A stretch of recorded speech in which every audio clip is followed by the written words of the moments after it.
Hello everyone, I'm Ben. Welcome to Acoustic Paradiso here on Andertons TV. Today I'm going to talk you through playing your first gig. You've been practicing, you've learnt your songs, you're all ready, your repertoire is set. Now you need to get ready to go and perform. So I'm going to talk you through some of the things you should look at, some of the things you can check and change, and just make yourself be as ready and as comfortable for your first gig as possible. First thing we're going to look at, before I get stuck into all of this stuff on the table in front of me, the most important thing is your instrument, which is, in this case, the Alvarez AGW77 CE SHB Deluxe.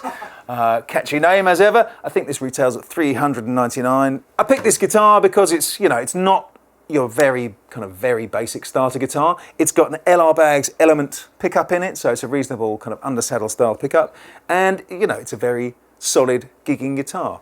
So before I start going into why you might want to bring all of this stuff on the gig, let's change the strings. I've gone for my own personal preference, which is 80-20 bronze. A lot of people prefer phosphor bronze. Whatever you like is fine. To change the strings, I'm going to be using this electric string winder. You don't need to have one of these to go on a gig, but I would recommend having at least one of these little plastic ones in your gig bag, because if you do break a string on your gig and you have to change a string, it just speeds everything up massively. So I'm going to change the strings, then we're going to check out the guitar, and then we're going to check out all of these other things. So bear with me for a minute. So I've got new strings. Authentically slightly out of tune. When I was changing the strings, I gave my guitar a quick once over. We've done quite a lot of maintenance videos about changing strings and things. They are linked to down below. Go and check them out if you're not sure what you're doing when you're changing strings and checking your truss rod and that kind of thing. But this, truss rod's all good, strings are all good, action is all good. So the next thing I'm going to do is plug the guitar into my amplifier that's down here to make sure the pickup is working. If you don't have an amplifier or anything to plug into at home, that's fine. Your pickup is probably working, but just check the battery's okay. Either with a multimeter, or just take the battery out, plug it into something else. Or if it's your first gig, just treat yourself to a new battery. Why not? But for now, I'm going to take one of my cables, plug into my amplifier to make sure my guitar is working, and then I'm going to talk you through all of these other bits I've got on the table. Ooh, it's telling me it's working.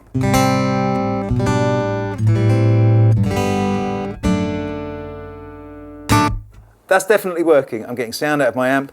When I move the guitar around, nothing's crackling or rattling, which is all good. So I'm going to turn that down and unplug for a second. There are things that I think you should definitely have in your bag when you go to play a gig. Not everyone has them, and those are the people who you will see at gigs asking around to see if they can borrow other things from people. If you're plugging your guitar into anything, you need to have at least one decent cable. Preferably 2 decent cables, so that if one gets trapped, broken, stolen, you've got something else that you can plug into.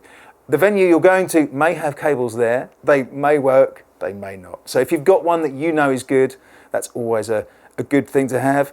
I would recommend, if you can afford it, spending a little bit more on a cable than you think you might need to, because you want to get something that's got good jack plugs and a decent bit of cable that's not just going to break and fall apart. Anyway, so there's your cables. In my little pile of cables here, I've also got an XLR lead, which is a mic cable or a balanced signal cable, which we could have just as another useful thing to have, and for if we want to plug some of these things in. So down here, I've got an array of things that I personally tend to take on gigs. You don't need all of these, but some of them I would definitely recommend. The first one being a spare set of strings, okay? You need a spare set of strings, because if you break a string, otherwise you're going to be without enough strings. Spare batteries. Take 2. One for your guitar, one for any pedal or anything you might need. You definitely need those. You definitely need at least one cable. If you have a tuner, I would recommend taking your own tuner. It can be a clip-on one like this, it could be a pedal tuner, anything you like. If that tuner needs batteries, take spare batteries for that as well. All right. Little things. I play with thumb picks, so I'm going to take some spare thumb picks. If you play with flat picks, take some spare flat picks, all of that stuff. Fast fret, optional extra. I really like it, cleans your strings. Let's look at some of the more unusual things that you might want to take, you might not want to take. We'll go left to right. This is a Behringer DI box. I chose it because it was cheap, to be honest. It was, I think this is $16.99. It's a dual channel DI. You can power it off a battery, so I put a battery in there. It takes a 9 volt. You can see the light flashing, which tells you the battery's on. You can also run it from phantom power.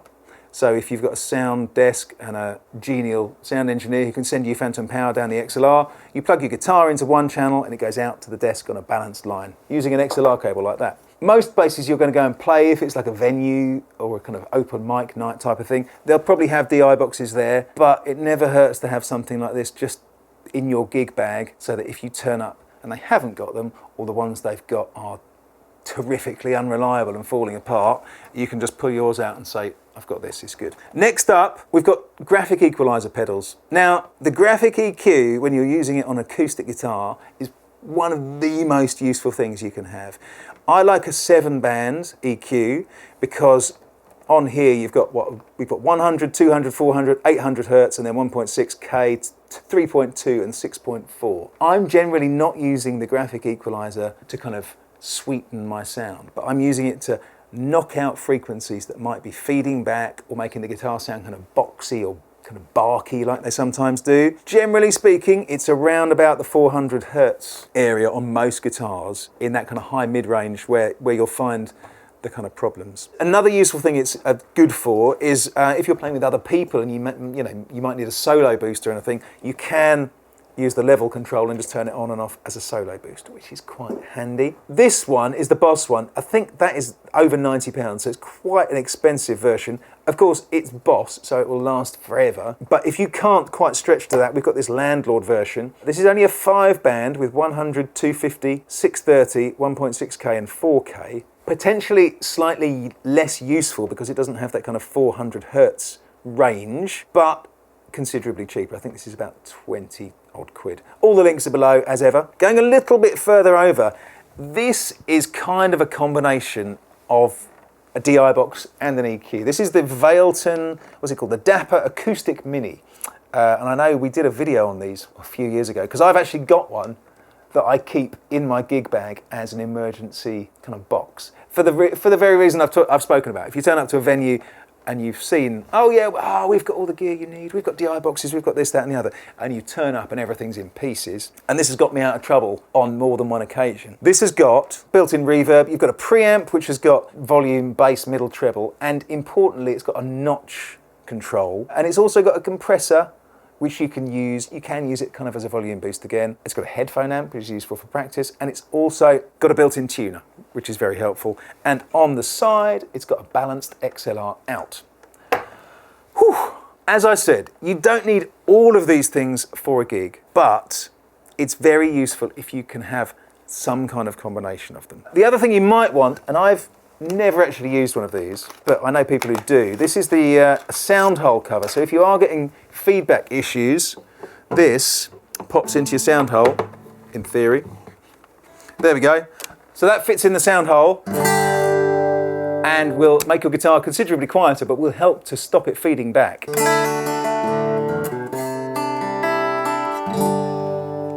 I'm going to take it out now though, because I don't like it. But it serves a practical purpose. So now we've run through all of the things you might need. The only other thing I put in there, a Sharpie, because it's always useful to have something to write down your set list with, and a power supply if you need one. This does need a power supply. This does need a power supply. The Boss, you can use a battery or a power supply, and the DI box will take a battery or phantom power. So now we've gone through all of those things, I'm going to plug it all in and make sure it works. Okay, so I've changed my strings, I've checked my cable works, I'm using the amplifier now, I've just set it completely flat. I'm imagining it's the PA system at my gig. I've plugged into the little Dapper Acoustic Mini, then I've gone into the graphic EQ. I might not necessarily need to use either of these on the gig, but I thought I'd plug them in, give you a quick rundown of what they can do. So the amp is completely flat, completely dry, but it's all working. If I turn the reverb on here, we've only got one control knob for the reverb, but that's fine, just gives it a little bit of splosh.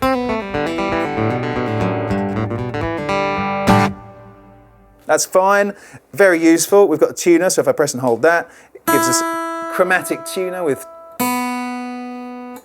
indicators, which works pretty well, you know. Now the preamp section, if I turn that on, what we can do is engage the notch filter if we need to. So what I'm going to do is make it feedback and then use the notch filter to stop it. So if I go like this, so there we go, I'm taking the notch frequency down. So there's two controls on there. There's a frequency which finds the frequency that's feeding back, and then the notch control turns down that frequency. A kind of easier way to see it is on the graphic EQ. So I'm just going to turn that off for a second. With the graphic, what we can do is we can use that to do the same thing as the notch control, really. So if I reach down here, we'll find that hot frequency. There it is, 200 hertz. You saw me duck that down there. If I put 400 back up, I can turn the level back down, and hopefully now,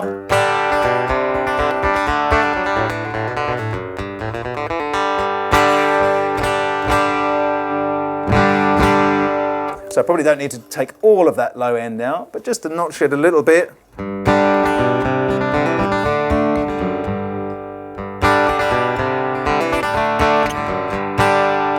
So it just helps to kind of clear up that muddiness that you might get. The compressor on here, it works as a compressor. If you don't know how compressors work, there's lots of videos explaining it. They squish down your loud bits. You can make your quiet bits louder. It controls your overall dynamics. It's a better way of putting it. I'm going to turn it on. I'm just using it here as a little volume boost. So I've turned the compression actually all the way down, but the volume control on there can act as just a little volume boost. So if we go from here, probably a bit too big, that volume jump there, but you get the idea. But most importantly, make sure you're super comfortable and super familiar with anything you're taking on the gig. Spend the time to work out what all the controls on your guitar do. If you are going to go with something like this, with a graphic or a preamp pedal, make sure you spend a bit of time playing with it, working out what all of the controls do, how you plug it in, all of those kind of things, so that when you get to the gig, you don't have to worry about anything except your performance, because that's the most important thing, right? And this is what we're going for. You want to prepare so that when you get to the venue, you can turn up, plug your guitar in, and know that it's going to work. I've had some terrible, terrible gigs in the past where things have gone wrong, and I did manage to get out of it because I had some spares, but it's one of the worst feelings when you're on stage and all your gear stops working. So learn how it works, make sure it works before you go out, put some new strings on, and most importantly, have a wonderful time playing in public. You know, that's what it's all about, right? We shall see you next time. Make sure you check all the links for all this stuff is down below. And yeah, if you're going out and playing your first gig soon, let us know how it goes in the comments. We'll see you soon.